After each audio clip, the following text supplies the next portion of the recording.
I am so glad you convinced me that the family car should be the Defender 110. It is so beautiful inside, it's so comfortable, and it just feels indestructible. Yes, it really is. I've been waiting a long time for the new model to come out. The Defender 110, I'm telling you, it's my favorite car of all times. It's my third one. You know, I have stories of going off road. The guy managed the group. He was like, "What are you doing in this beautiful car?" I'm like, "I'm going off road." He's like, "Are you sure? Because you can use one of ours." And then they look like Mad Max cars. I'm like, "No, no, no, no, we're going to do this." And he was shocked. Wow. Well, it's great because the Defender has been reimagined for 21st century adventure, and its unparalleled off-road ability as well as its robust interior are invaluable whether you're headed towards uncharted territory or just a weekend of exploration. The Defender 110 tackles challenging surroundings with absolute confidence. The SUV conveys strength outside and in, featuring peerless technology like an intuitive driver display and an award-winning infotainment system. That's my favorite part, to keep you connected no matter where the journey takes you.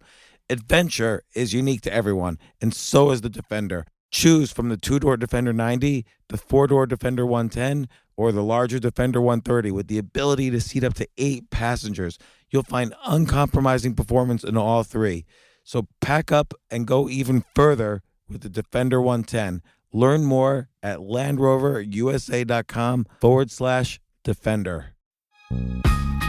This isn't your average business podcast, and he's not your average host. This is the James Altucher Show. Today on the James Altucher Show. I cannot believe I have this next guest on. One of the pleasures of having a podcast is having incredible guests that I've really admired. This guy I admired for almost 30 years. He's a great physicist and a great novelist, both. And I also admire people who have more than one career and more than one passion that they've been able to pursue. Alan Lightman definitely falls under that category.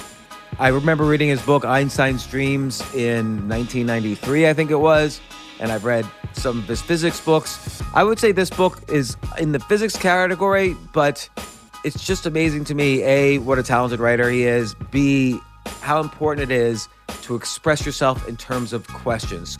Having good questions is truly a sign of intelligence, of creativity, of humility, and the ability to accomplish great things. And his recent book, Probable Impossibilities, basically questions all the things that we kind of know are impossible, but maybe we can take a good guess. What was around before the universe began? You know, how does consciousness exist? And you might think, oh, well, these are dumb questions. It's not as important like how do we solve global warming? But trust me when I say, it's a really great practice. It trains your brain. It makes you feel good, and it makes you smarter when you tackle some of these impossible questions. And so I love talking with Alan Lightman. Again, I've been a fan of his for 30 years, and meeting your idols is everything it's cracked up to be. So without further ado, Alan Lightman, physicist and writer extraordinaire.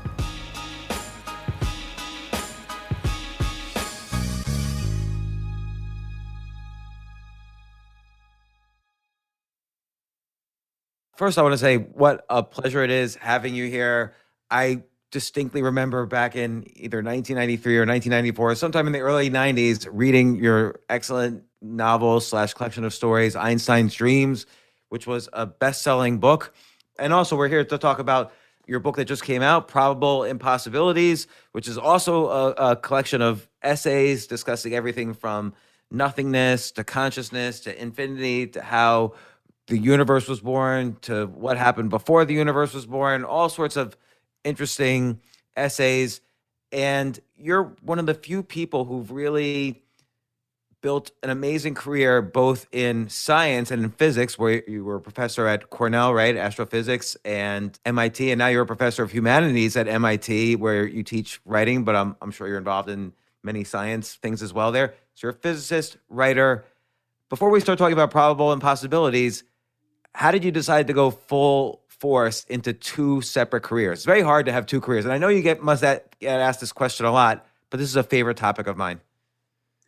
When I was very young, and I'd say 8 or 9 or 10 years old, I was interested in both writing stories and doing science experiments. And then when I got into high school, I had two groups of friends. I had the literary friends who liked ambiguity and worked on the school magazine. Then I had the science friends who relished their math homework at night and liked definite answers to questions. And I had these two groups of friends, and I never thought it was unusual to have two separate groups of friends. I only realized that was unusual later on. So the dual interest in both the sciences and the humanities/arts began for me at a young age. Did anyone ever tell you, like when you started Einstein's Dreams, for instance, which became essentially your breakout book? That's the book that first put you on, let's say, the global map. Did anyone tell you, Alan, what are you doing? You're a physicist. You should be writing papers and trying to win the Nobel Prize. Why are you, every moment you spend writing this novel, you could be working on proving something greater than the theory of relativity, the next theory of relativity? Well, I certainly knew by that age that I wasn't going to win the Nobel Prize. I did get a little bit of pushback from some people. My parents were worried that I wasn't going to be able to make a living as a writer. They respected my literary interests, but when it was clear that I was drifting over towards the dark side of the force, they had some practical concerns.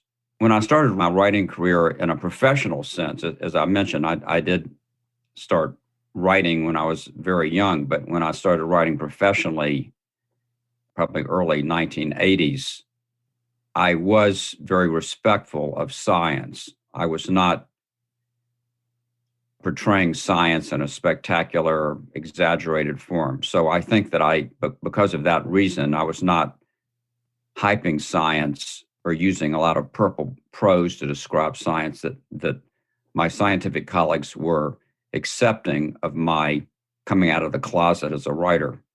Maybe because like you weren't necessarily writing pop science, which many people do when they want to kind of break out into the mainstream. I mean, your first breakout book, Einstein's Dreams, was packaged as a novel. And even though it touches on science, Einstein essentially writing these stories, it's almost like an expansion of Einstein's thought experiments, which he's known for. You take them to an extreme. And it's a beautiful book. And I think maybe the deep understanding of physics and the deep pursuit of writing that has engaged you since you were a kid, it almost gave you permission to dive into these theories without the pressure of calling it a science book.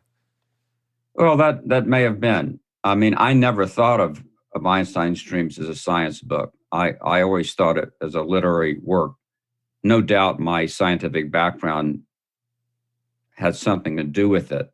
But when I was writing the book, I consciously avoided making it a science book, avoided having logical consistency in the various dream worlds that I was concocting. What do you mean avoided having logical consistency? What I could have done is each time I posed a new world in which time behaved in a certain way, I could have followed that out from a physics point of view and looked to see whether it was really possible and whether the laws of physics would have to be modified to allow that kind of world, like time goes in a circle. Well, wouldn't that cause a violation of the second law of thermodynamics if time went in a circle? That kind of thing. But if I had done that, if I had gone that route, it would have weighed down the book. It would have become a science book and not a literary book. Right. It almost would have been like a parable for science as opposed to its own literary piece. Was there ever a point where you said to yourself, you know what, I'm not really interested in physics anymore. I'm going full force into writing. I'm going to make this thing work. And that's that. Well, I never said I'm not interested in physics anymore. I have remained interested in physics. But there was a point in time, it was around 1991 or 1992 when I left Harvard and joined MIT, that I decided that from then on I was going to put most of my effort into a writing career rather than a scientific career. But it wasn't because I was fed up with physics or science or was bored.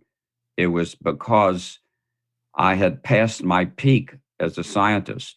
Scientists do their best work when they're younger. In the area of science that I am in, theoretical physics, it is the youngest of all.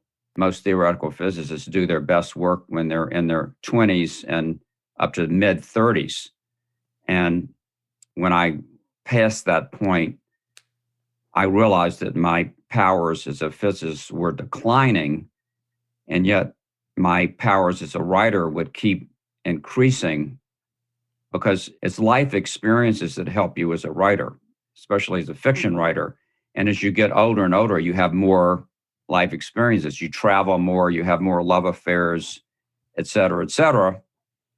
But those kinds of experiences don't help you as a scientist. So that's why I decided that at a certain point in time that I should put most of my marbles in my writing career and not in my science career. So there's a lot to unpack there. And I also want to tell the listeners again, you have a book that just came out, Probable Impossibilities, an excellent collection of essays, which sort of has your literary style, but it really is questions about science and issues about science. And it's fascinating to read it from both perspectives, the writing style, which is very beautiful and story driven, and the questions you raise about physics and the universe and so on.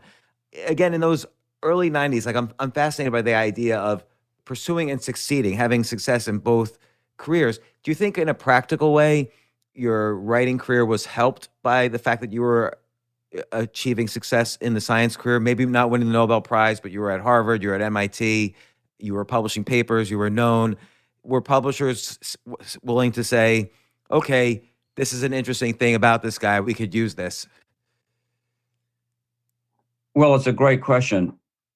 I think that my writing career was helped by, in my science career, in terms of building my self-confidence, that overall I had a certain amount of self-confidence. It wasn't the case. It was not the case that because I had a successful career as a scientist and had published a few popular science books, it was not the case that editors at publishing houses would then be willing to publish my fiction. I think that the creative writing is pretty different from expository science writing, and I think I was sort of starting from scratch there with editors and publishers. But I did have a certain amount of self-confidence gained from having had a successful scientific career. And did you get many rejections for for Einstein's Dreams? And again, I pick on that one because it sold millions of copies. I had a couple of rejections from the first two publishing houses I submitted it to, but then, to get a book published, you only have to find one editor at one publishing house who likes the book, and it always comes down to one person, which is really amazing. That it's the personal taste of a single individual usually that determines whether a book gets into print or not. So I guess you found that editor. Did this person call you and say, okay, we're gonna publish this? And did you, like F. Scott Fitzgerald, did you run in front of traffic and stop cars and say, I'm gonna be published author?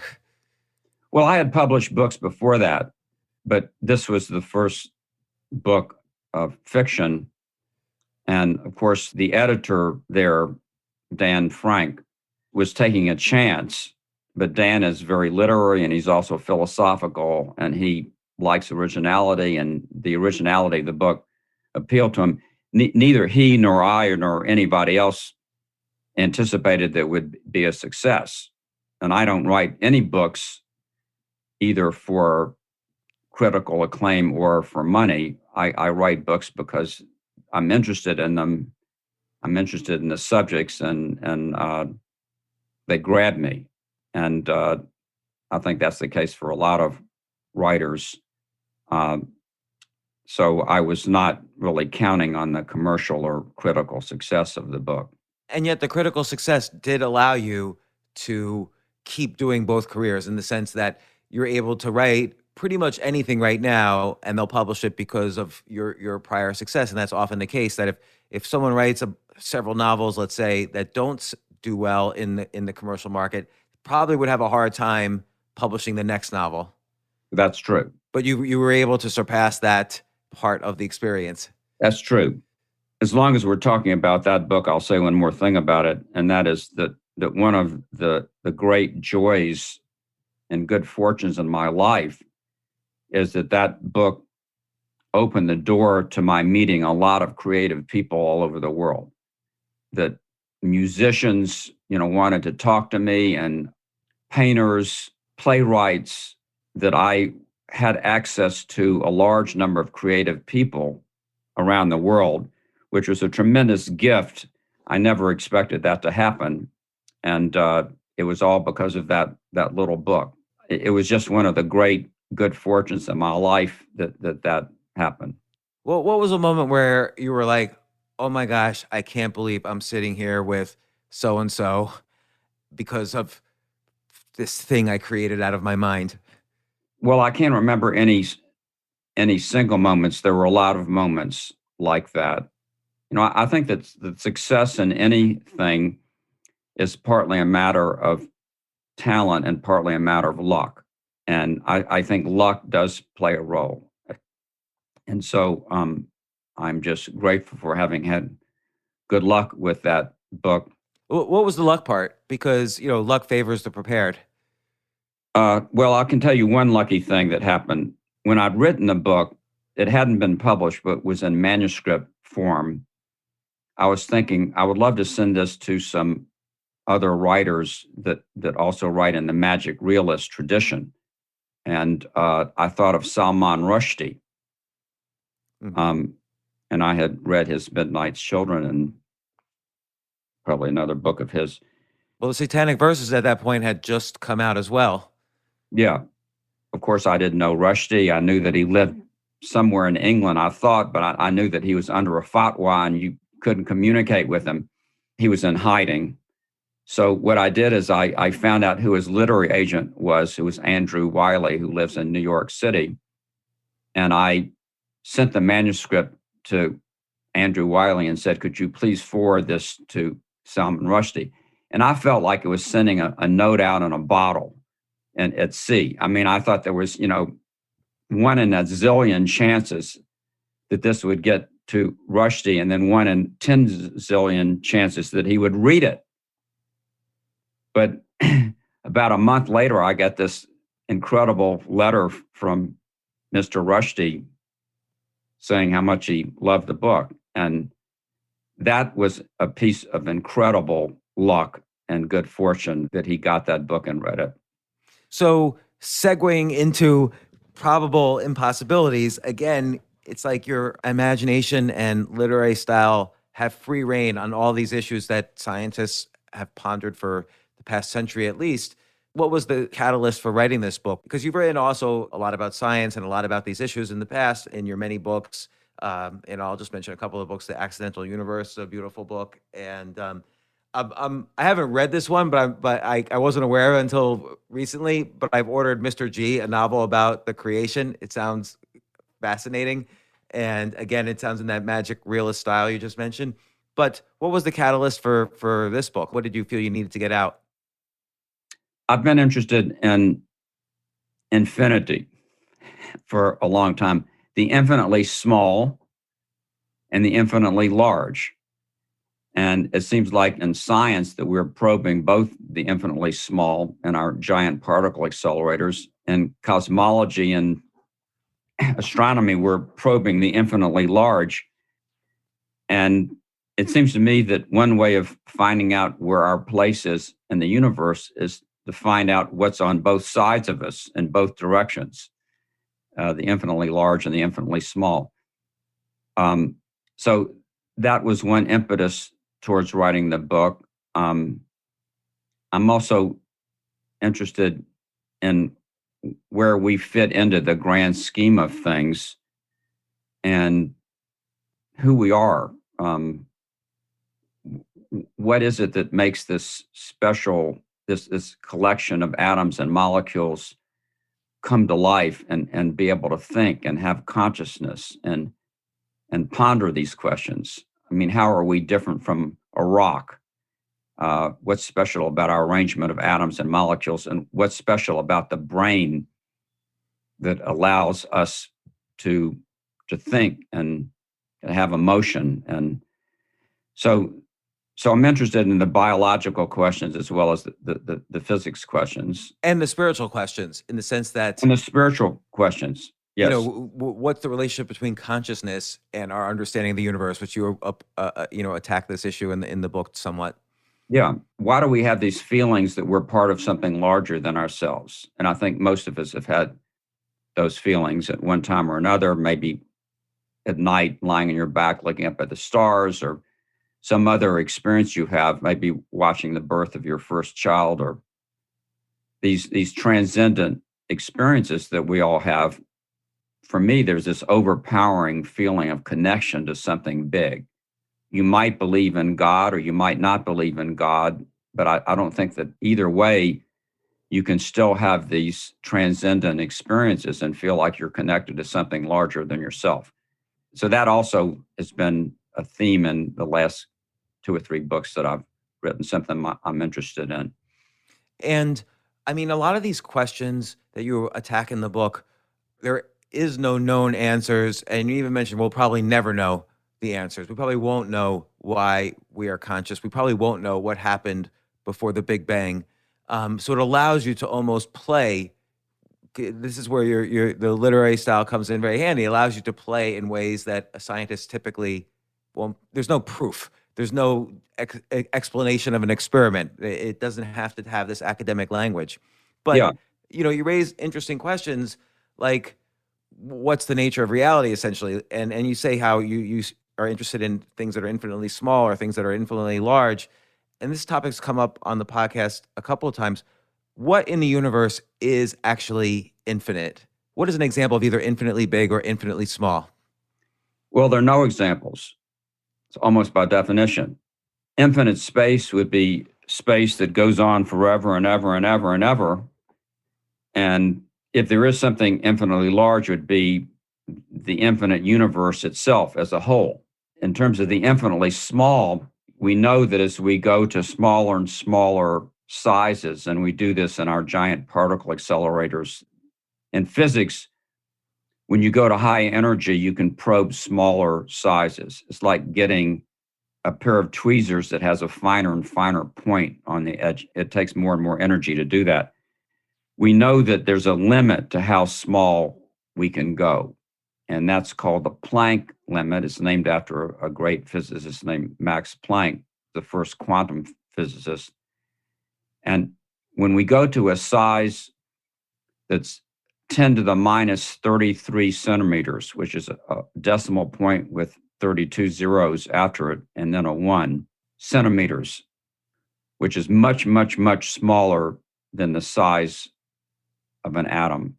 When you get to that size, space and time begin to rapidly fluctuate in a way that is totally different from the experience of space and time at our scales. Time fluctuates, it moves backwards and forwards, jumping around. Space is constantly appearing and dissolving. Space itself, the geometry is constantly changing. And at one moment, if you draw a little triangle, the angles might add up to 180 degrees, and another it might be 210 degrees. Everything is fluctuating very rapidly, and space and time lose their meaning at this tiny scale. And even though we haven't been able to probe that scale with our giant particle accelerators, because it would take an accelerator as big as the galaxy to probe scales that small, we were able to theorize about it from our theories of quantum physics and relativity. And we know that something very, very weird happens at that scale, even though we can't get there ourselves. And even though you're talking about the infinitely smaller or the super small, a decimal point followed by 32 zeros and a one, it's related to the larger question of how big's the universe? The larger questions, because as you mentioned in the book, when things are that small, sometimes matter and energy spontaneously appear.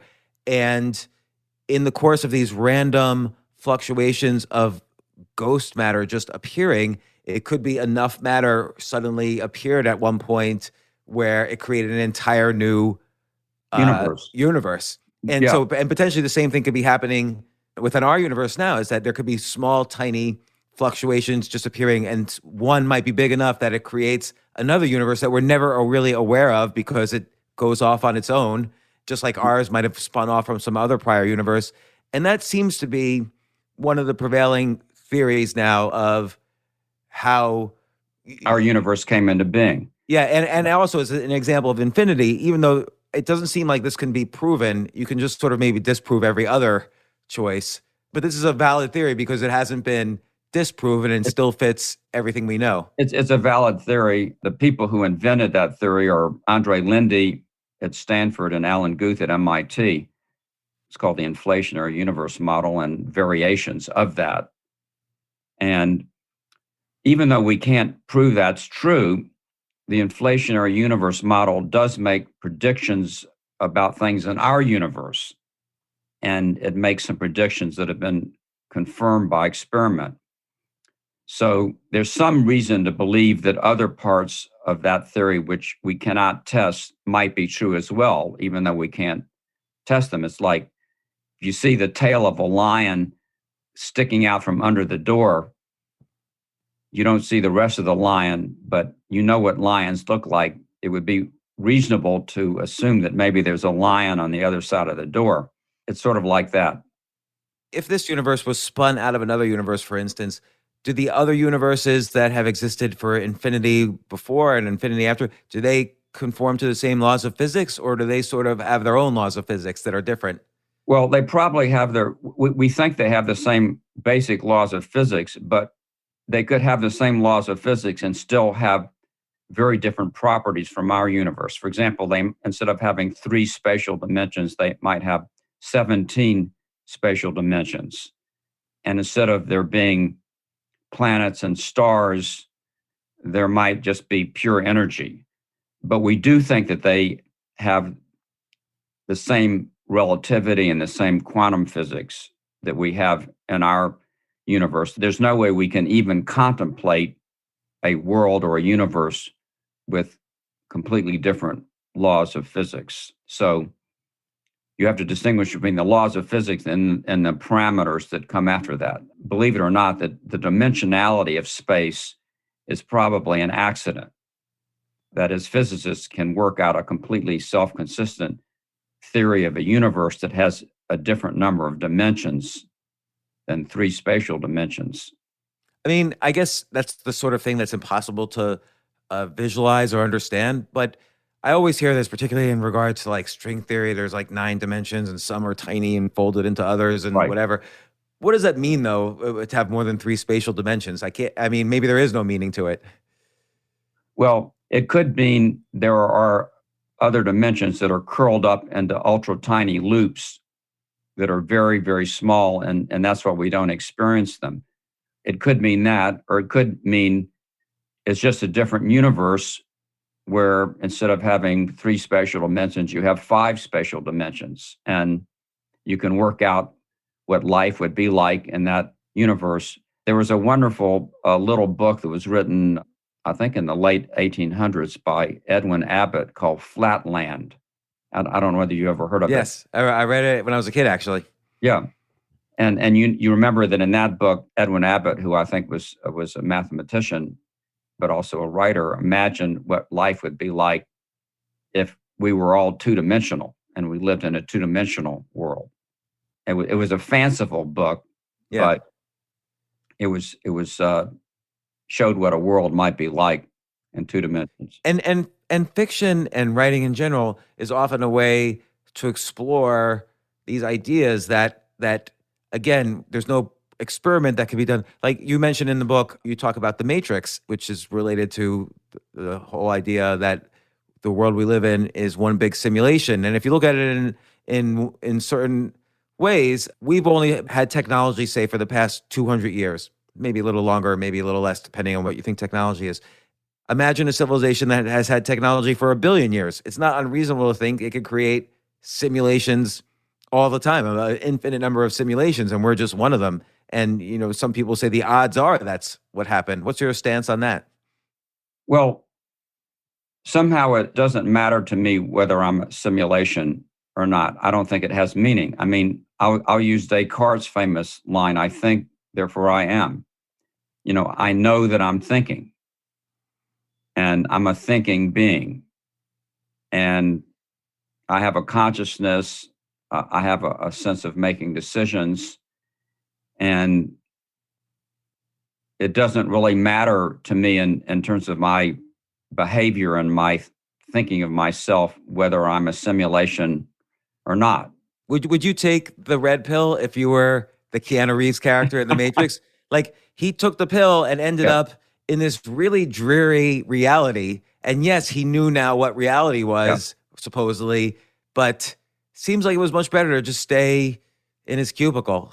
I would take all the pills I could get hold of because I love exploring new things. I love new experiences. I think that every 10 years we should totally reinvent ourselves and do something totally different from what we've done before. So I would take the red pill, the green pill, the blue pill, any other pills that were on there and just see where they took me. What's the last reinvention that you've gone through? The most recent reinvention is that I'm starting to work on films. And a couple of years ago, couple of producers contacted me and one of them wanted to make a film based on one of my books. And I thought about it for about 10 minutes and I said, yeah, let's go. So that's a totally new direction for me. We've had to slow down a little bit in the pandemic. We'll start up again in another couple of months, but I've never worked in film before and I'm learning a lot of new things, and it's a totally different medium than writing. You tell a lot of the story with images instead of words, and it's reinventing myself as a film person. The one I'm speaking of is based on searching for stars on an island in Maine. Ah, okay. And I'm working with a producer named Jeffrey Haynes Stiles, who was the original producer for Carl Sagan's Cosmos series years ago. Yeah, another physicist who wrote he wrote only one successful novel. He wasn't really like a writer, but he actually, that's not true. He was a great communicator. He was a great communicator. And you're thinking of Contact. Contact. Sorry. Yeah. Well, he was a very, very interesting guy. I met him at Cornell in the mid 1970s. He was a professor at Cornell for most of his professional life, and I met him when I was there for 2 years and really enjoyed getting to know him. He died young. Yeah. He had a course at Cornell about ideas, about how to generate ideas, and you had to apply. It's like the only course you had to apply to get into the course. He had to choose you to be in the course. So in the book, Probable Impossibilities, what do you think is the most probable impossibility? Like, what do you explore? I mean, you explore all these questions of infinity, the universe, like maybe we're traveling, we're going back in time, then forward in time, and a circle in time. And it's fun to come up with all these ideas. And maybe the purpose is to kind of exercise thinking about these questions. But what did you want to learn? What would you want to learn from this? Well, you asked me what is the most probable impossibility, and I can tell you something that I believe is absolutely true and yet unfathomable. And that is that every atom in our bodies, except for hydrogen and helium, which are the two smallest and lightest atoms, but every carbon atom, every magnesium atom, every calcium atom was made in a particular star out there that doesn't exist anymore because it blew up and spread all of its atoms into space. But we think that all of the atoms in the universe, other than hydrogen and helium, were manufactured in the nuclear reactions in the centers of stars and that the big stars exploded and spewed their atoms out into space, the ones that they had manufactured. And some of those atoms formed solar systems and planets and oceans and trees and amoebas and porpoises and human beings.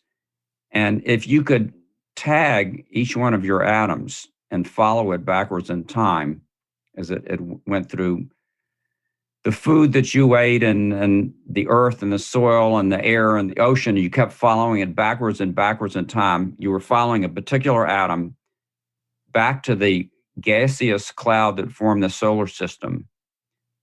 And even back before that, each atom would end up at the center of a particular star. The exact atoms, I'm not speaking metaphorically, the exact atoms. All physicists and astronomers believe that's absolutely true. We've documented it by lots and lots of different kinds of evidence, but it also seems unfathomable that is really what happened.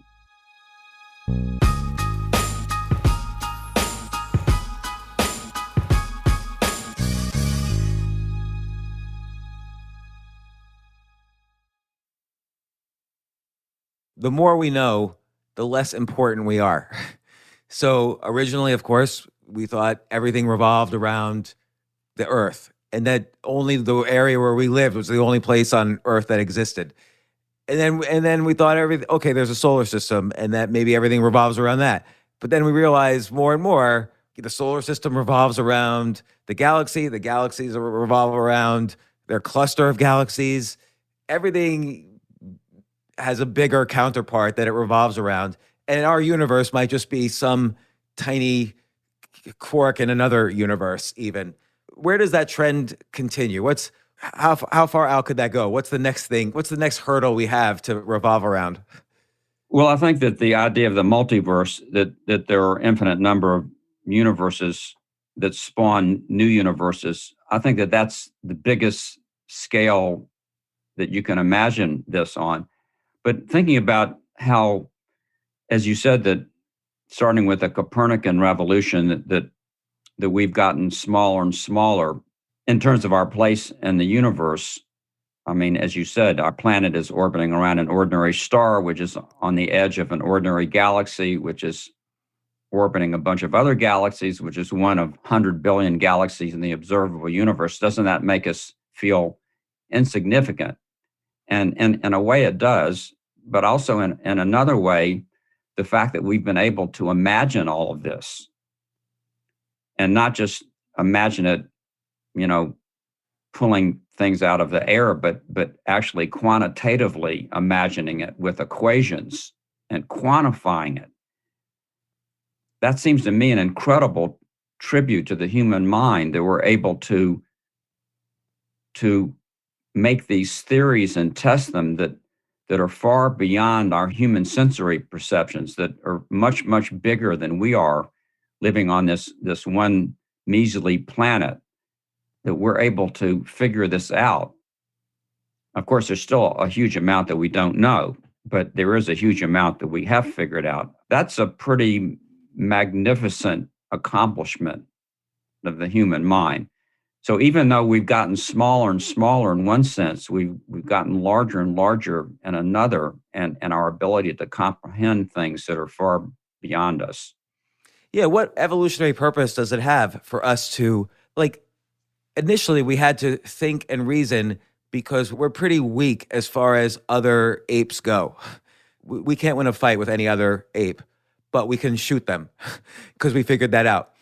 What, though, is the purpose of the book you wrote, Probable Impossibilities?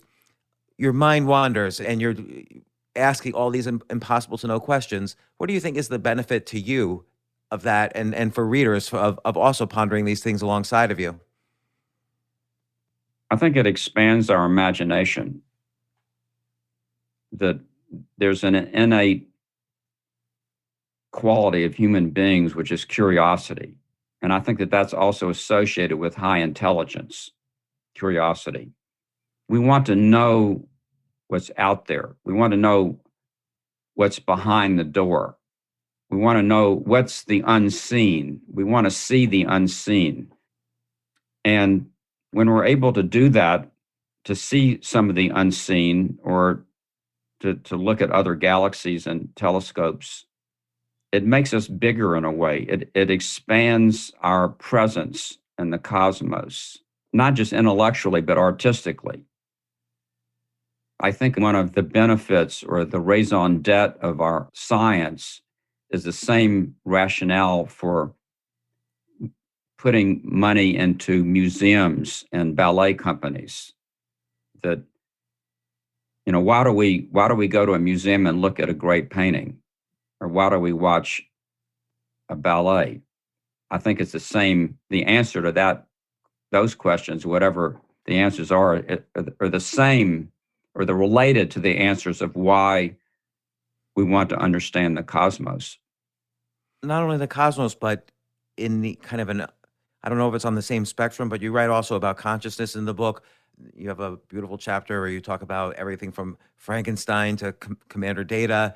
And it's funny how, Frankenstein was written in the early 1800s, that it's almost like we've been wondering, either hopefully or in a scared way, will there be a competitor to our consciousness that we can create? So you go from Frankenstein to Terminator, where those like Hollywood has this view that if we ever create another form of consciousness, it's going to turn against us at some point. Mm-hmm. Either it's because it's magnifying our ability to create such a strong consciousness, or we're insecure about our level, and that we could create something that says we need to just wipe out these insects so we could thrive.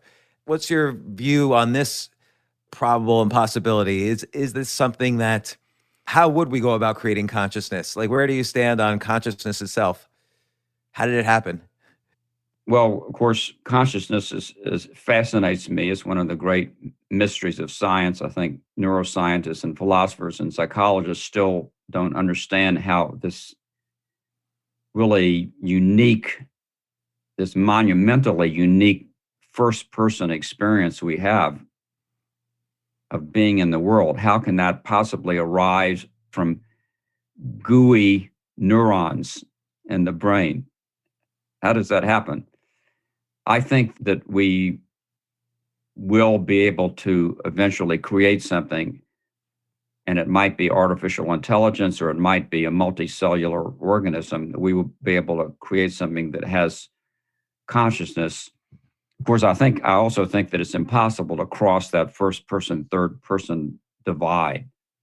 So the way that we try to understand consciousness is we look at the manifestations of consciousness, the kind of behavior, like a dolphin is able to recognize itself in a mirror underwater, or a crow is able to play games and solve puzzles. So those are activities that we associate with consciousness and higher intelligence. It's probably a continuum, whatever consciousness is. I think that crows are pretty smart, but I think I'm smarter. I think that I have a sense of mortality that a crow probably doesn't. So there's probably a continuum of levels of consciousness. And I think that at some point that we probably will be able to create a computer that has enough internal feedback within itself that is able to display the manifestations of consciousness. That's interesting that you just describe it in terms of internal feedback, that basically the ability to kind of meta-analyze the way you analyze the world, at some point there's a tipping point that turns into consciousness. Yeah, well, we know that consciousness is not brought about just by the absolute number of neurons, because the cerebellum actually has more neurons in the cortex, but it performs very little conscious behavior and mostly unconscious behavior, like swallowing, whereas the cortex, although it has a smaller number of neurons, has many, many more interconnections between the neurons. So somehow or another, consciousness is associated with the interplay, the interaction between neurons, sending signals back and forth, not just passing them forward, but recycling signals. It's the interplay and the interactions between neurons, the networking of neurons that is somehow connected with the emergence of consciousness. So what you're saying is that the neurons themselves may or may not be interesting, but it's sort of like let's look at a human career, like a business career. It's not necessarily your idea, like, oh, came up with a new vacuum cleaner, but it's also your interactions with all the other people involved Yeah, in bringing that to life. yeah, And it's interesting kind of looking at these questions because there's analogies often in our practical everyday life. yeah. It's the interaction. And on a metaphorical level, I think it's the interaction between human beings that give life meaning. I was saying before that we've all had transcendent experiences where we feel connected to something larger than ourselves. We also feel connected to other people. And that's part of humanity. It's part of what makes us feel alive. It's part of what makes us satisfied. When we're not connected to other human beings, when there aren't these interactions, we feel bereft, we feel depressed, we feel lonely. And there are psychiatrists and psychologists who know far about this than I do. The interactions between us, like the interactions between neurons, is somehow part of the meaning of it all. It's interesting how these primal laws of physics, or at least the history of our understanding of the physical universe, translates into, like you just did, translates into personal happiness when viewed metaphorically. So thinking about, like, in terms of how we used to think the Earth was the center, and now we realize we're one galaxy of hundreds of billions of galaxies. I wonder if it's the same on a personal level.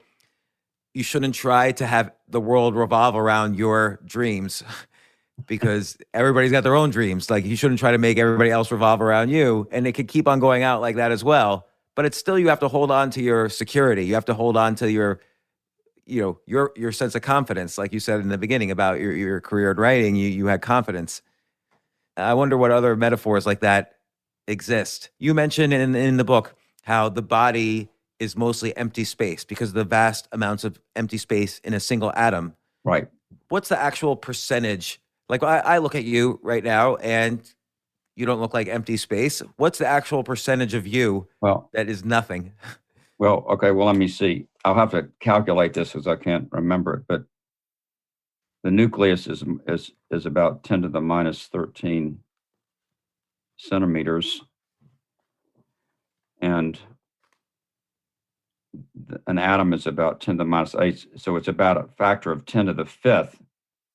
So in terms of volume, it would be 1 part in 10 to the 15th would be the actual stuff. 1 part and 1 with 14 zeros after it would be the amount of stuff compared to the amount of empty space.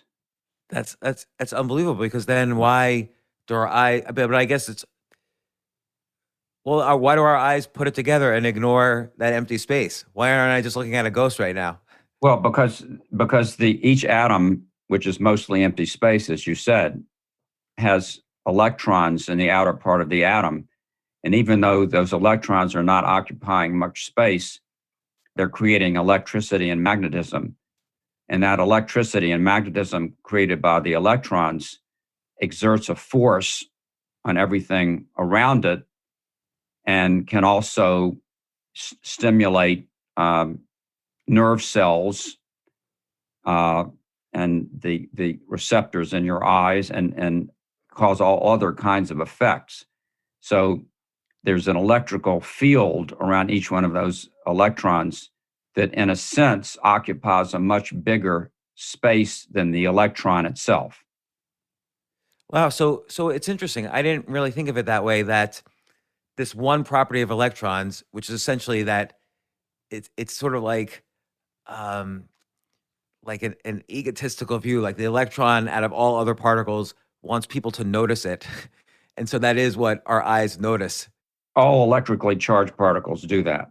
The proton at the center of the atom is a positively charged particle, and it does the same thing. But it stays at the center of the atom, whereas the electron is out in the bleachers.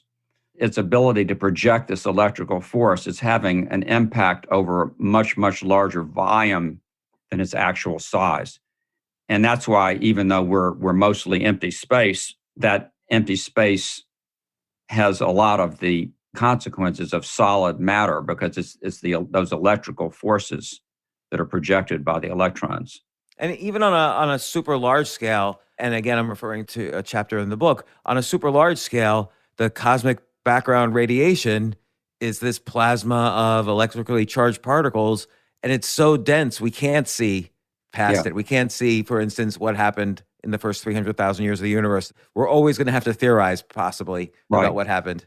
Right. Well, the cosmic background radiation is actually not electrons, it's radio waves. But everything else you said is correct. It does fill up the entire universe, and it tells us something about the early universe. Right, and potentially before that, like there's all sorts of questions. Not only did space exist before the universe started, but did time exist before the universe? Time exists, right. This is one of the other probable impossibilities. The interesting thing about the word probable is that you can make a conjecture, but you won't know. That's why you have to say probable. Yeah, this probable impossibility that I was talking about, that every atom in our body came from a particular star, I would bet lots and lots of money that that's true. Right. We can't prove it because we can't trace our atoms back in time, but all of our physics and astronomy would have to be wrong if that were not true. So what I love about this book is that, just like this conversation, the questions only lead to more questions. Just the way you were just describing, where one part in 10 to the 15th real and the rest is nothing. When we get a new piece of knowledge, we add to our ever-increasing knowledge one part, but then we have 10 to the 15 new questions. Things we don't know, more impossibilities. We don't know so many things about, like you said, infinity or the infinitely small. And I appreciate this book for just the questions it raises, the storytelling and the style it's written in. And it does make you think. It does make you can't help but be curious when reading this. So I definitely, it's such a great book, The Probable Impossibilities by Alan Lightman. One final question that I've been really curious about lately, particularly with scientists, is, let's say you had to go back in time 1,000 years, kind of like a Connecticut Yankee in King Arthur's Court, the book by Mark Twain. What could you do? Are you useful? Like I would say about myself, I can't really do anything. If I was sent back 1,000 years and they said, show us something that you could do, I can't. Maybe the best thing I could do is I could say, wash your hands and you'll get sick less. That's the only thing useful I could bring from now to then. And in part because maybe I've outsourced so much of my intelligence to artificial means like the internet. Well, all of us, I mean, that's true for almost all of us. If I were an experimental physicist instead of a theoretical physicist, and I'm not an experimental physicist because I'm a disaster in the laboratory, which I've learned in college, I think an experimental scientist, or especially physicist, could do something 1,000 years ago, could find the materials to build something unusual that those people had never seen. There's very little that I could do. If I remembered my history well enough, I might be able to predict something that was going to happen the next year or the next few years. And that would earn me a few brownie points if I could do that. Right. But I can tell you, nobody can do that.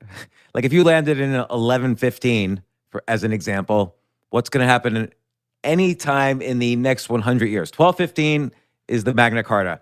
What happened in the 100 years before that? Can you name one event? I can't. I knew about the Magna Carta, but I'm sure there are a lot of historians who could tell you what happened in that 100 years, or at least a few things. Of course, in order to impress those people in the year 1015, you would want to be able to predict something that was in the near future. Right. And that would certainly get you a lot of credit. You'd probably be burned at the stake as a witch if you did that. Right. That's the other issue about being better than them. Right. You might want to keep it to yourself. Right. But then they'll kill you for other reasons because you're useless. So, but again, Alan Lightman, such a pleasure having you on the podcast. I viscerally remember taking Einstein's Dreams out of the library and then returning it. For some reason, I remember these two events very well. And it was just as much a pleasure reading this book 30 years later, almost 30 years later, as it was reading that book and finally getting to talk to you. Well, thank you, James. It's a pleasure talking to you. You're a very interesting guy, and you have a lot to say about different subjects. So I've enjoyed the conversation also. Thanks so much. Come on the podcast for your next book. Just keep on coming on. We'll talk about the movie next time. Okay, invite me and I'll come.